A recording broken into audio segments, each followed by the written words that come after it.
একদম কর্মী পর্যন্ত বাংলাদেশ খেলাফত মজলিসের একটা ফর্দ পাওয়া যাবে না যে মওদুদি মাসের আদর্শকে নিজে আদর্শ হিসেবে গ্রহণ করেছে। কথা ঠিক কিনা?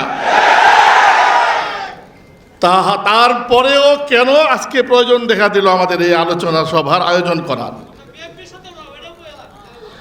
প্লিজ, এখানে আমি কিন্তু আলোচনা করতেছি, যেটা বিএনপির সাথে গেলে কি ওখানে যাওয়ার কোনো সুযোগ আছে? কোথাও যাওয়ার সুযোগ নাই।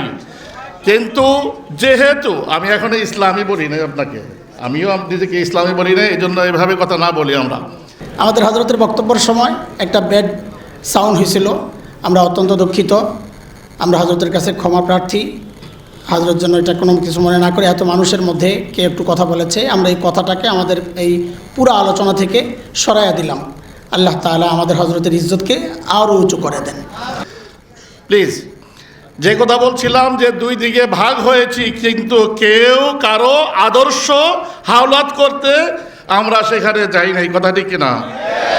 আমরা যেদিন আমাদের আদর্শ থেকে সামান্যতম বিচ্যুতি ঘটবে, সেদিন থেকে ধরে নেব কওমিয়তের সাথে, কওমির আকাবিরদের সাথে, দেওবন্দিদের সাথে আমাদের গাদ্দারি করা শুরু হয়ে গেছে। তাহলে আমরা এই গাদ্দারিতে কখনোই করতে পারি না।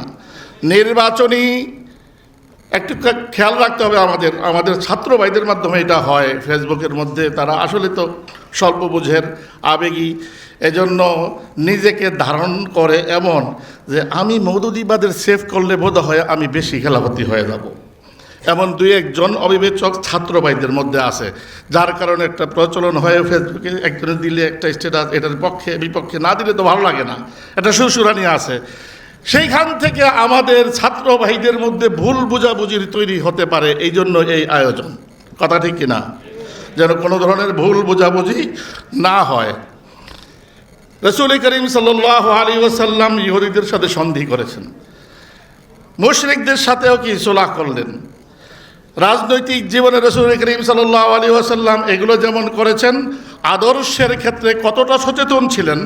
হযরত ওমর রাদিয়াল্লাহু তাআলা আনহু একদিন, সকলেই জানেন এই ঘটনা, এক ইহুদি আলেম তার কাছ থেকে কয়েকটি তাওরাতের পাতা পেয়েছেন, ওটা মুড়িয়ে নিয়ে রাসূলের কাছে আসছেন।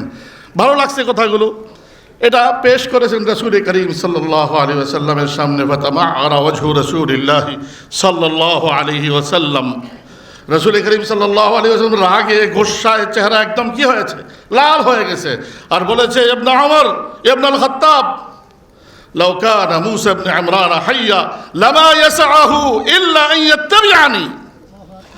আজকে যদি মূসা আলাইহিস সালাম জীবিত থাকতেন, আদর্শের প্রশ্নে আমাকে ইত্তেবা করা ছাড়া কোনো গতান্তর ছিল না।